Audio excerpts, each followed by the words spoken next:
You know, I guess just about everybody enjoys visiting Ethel and Albert. And the combination of the delightful script that's written by Miss Peg Lynch and the expert playing of Ethel by Peg herself, and, of course, Alan Bunce plays the part of Albert, it always guarantees you a very good time. So, without more ado, let's go over to 444 Edgecombe Road at Sandy Harbor and have a visit with Ethel and Albert.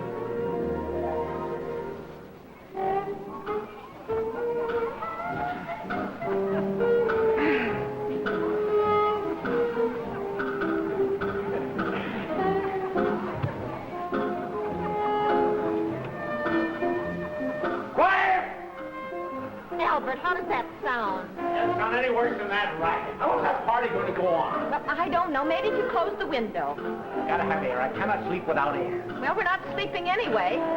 Everybody at that party seems to think he's a musician or something. I know. Hey, there is nothing worse than some guy who thinks he can play the saxophone or the clarinet.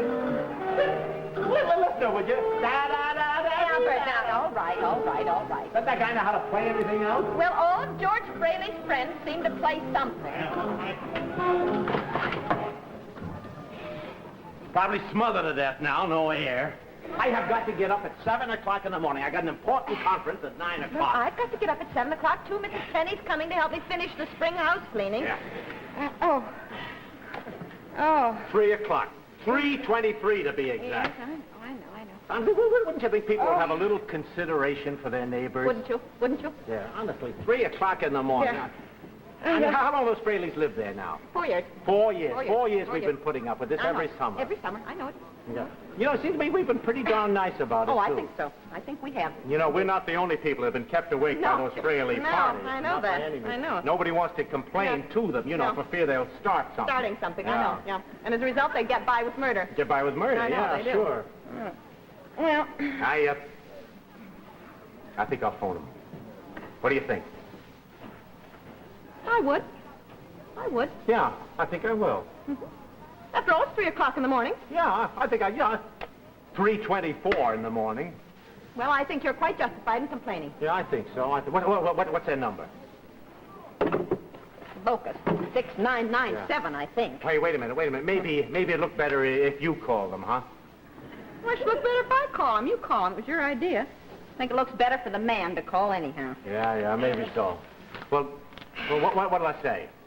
Tell him that we'd like to get some sleep.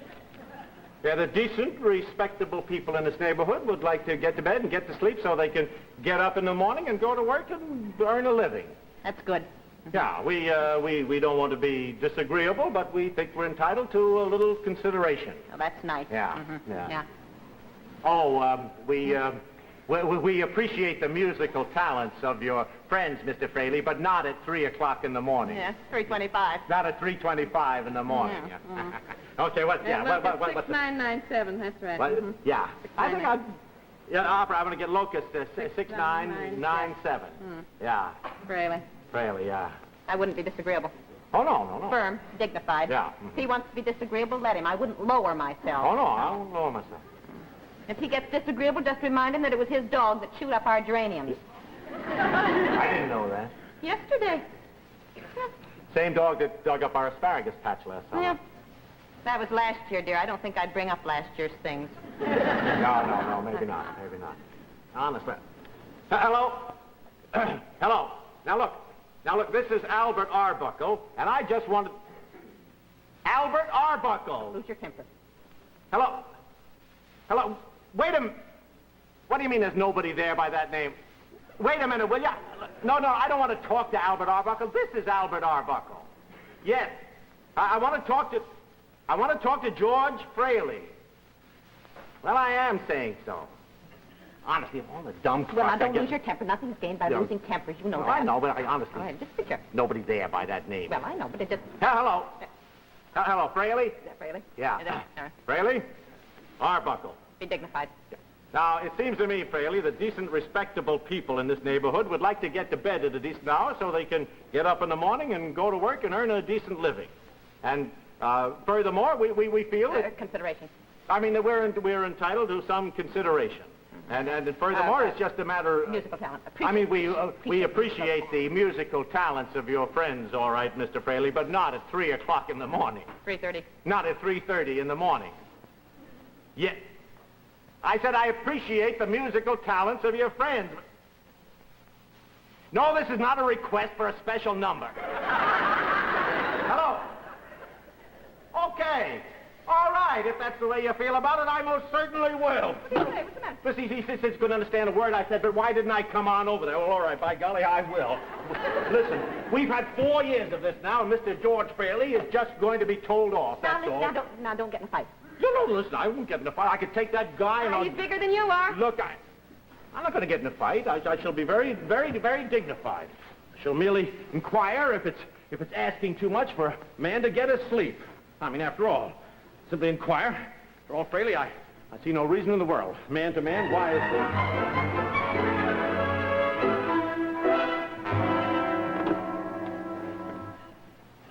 Yes, may I speak to Mrs. Fraley?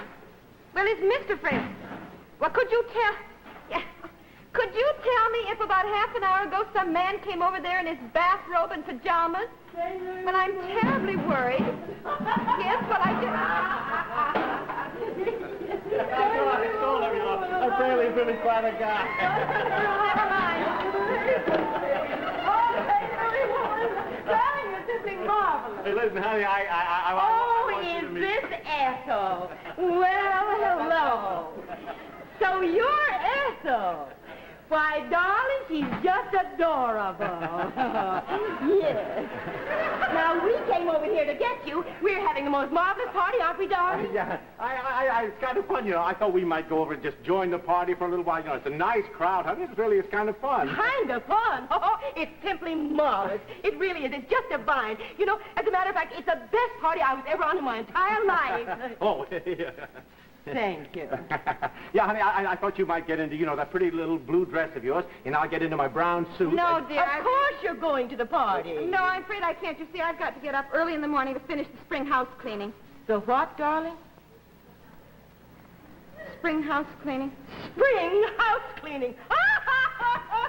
Isn't she a darling? I haven't heard that expression in years. Well, we do it. Spring house cleaning. Oh, she's so funny. She's just a darling.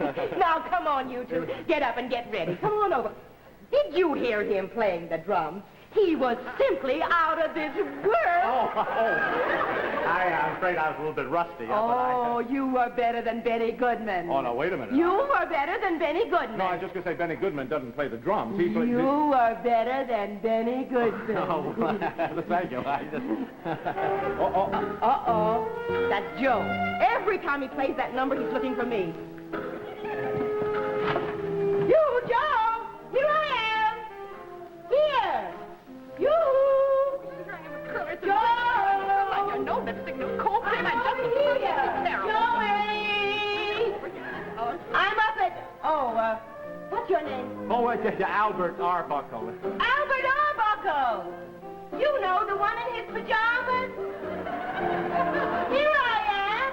Up here in the bedroom! shouted all over the neighborhood at 3 o'clock in the morning. All right, I'm coming back.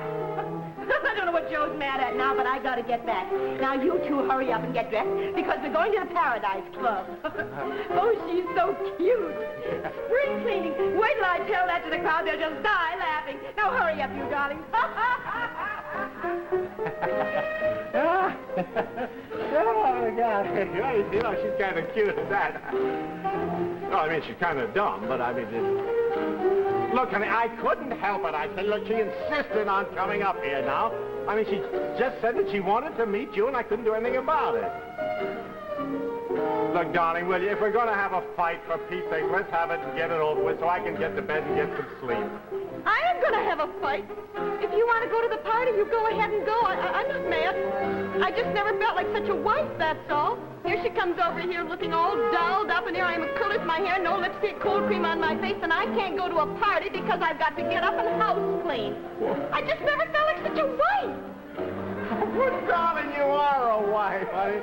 Let's not have any mistake about it either. Now, look, I'm going to tell you a secret, honey. I had no intention of ever taking you over to that old party with all those wolves there. Now, look, you lie down and go to sleep, will you, so I can get to bed and get some rest. Good night, darling. I mean, after all, you know, decent, respectable people should get to... Dear. Huh? Decent, respectable people. Decent, respectable people should get to bed.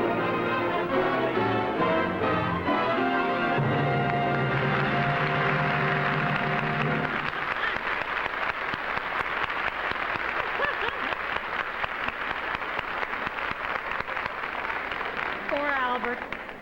Have any of you men out there ever been in a spot like that? Then you can sympathize with poor Albert. You know, I guess all of you folks know someone who seems to be in a whirl most of the time. That's a favorite expression.